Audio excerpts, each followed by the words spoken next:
دینی بیانات، شرعی مسائل، اسلامی وظائف اور عقائد کے متعلق معلومات کے لیے مفتی عزیر گل سکھروی کے چینل کو سبسکرائب کریں۔ بسم اللہ الرحمن الرحیم۔ آسان درس قرآن، آیت نمبر 112 ہے۔ وقالت اليہود لیست النصارى على شيء وقالت النصارى لیست اليہود على شيء وهم يتلون الكتاب۔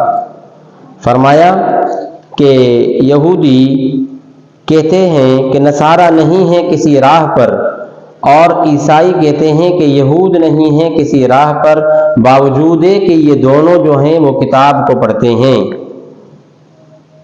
تو اس کا سبب نزول کیا ہے؟ یہ آیت کس وجہ سے اتری؟ اصل میں دیکھیں، یہودیوں میں سے ایک شخص تھا رافع بن حرملہ۔ جب وہ آیا نجران کے پاس جو عیسائیوں کا قبیلہ ہے، ان سے کہنے لگا کہ تم عیسائی کسی بھی مذہب پر نہیں، کسی تم راہ پر نہیں ہو، یعنی وہ حضرت عیسیٰ علیہ السلام اور انجیل کا انکار کر رہے تھے تمام یہودی۔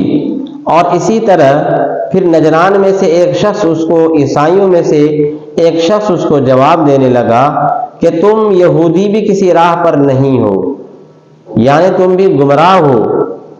وہ توریت کا بھی انکار کرتے تھے اور حضرت موسیٰ علیہ السلام کا بھی انکار کرتے تھے، اور یہ آپس میں ان کی منازعت اور آپس میں ان کی کشمکش یہودیوں کی اور نصرانیوں کی آپس میں اس بنیاد پر تھی کہ ایک دوسرے کے کتابوں کا بھی انکار کر رہے تھے، ایک دوسرے کے نبیوں کا بھی انکار کر رہے تھے، اور ایک دوسرے پر ان کی فتویٰ بھی جاری ہو رہی تھی کہ تم کافر ہو، اور وہ ان کو کافر کہہ رہے تھے، یہودی جو ہیں عیسائیوں کو، عیسائی جو ہیں یہودیوں کو کافر کہتے تھے، ایک دوسرے کے کتابوں کے بھی منکر تھے اور نبیوں کے بھی منکر تھے۔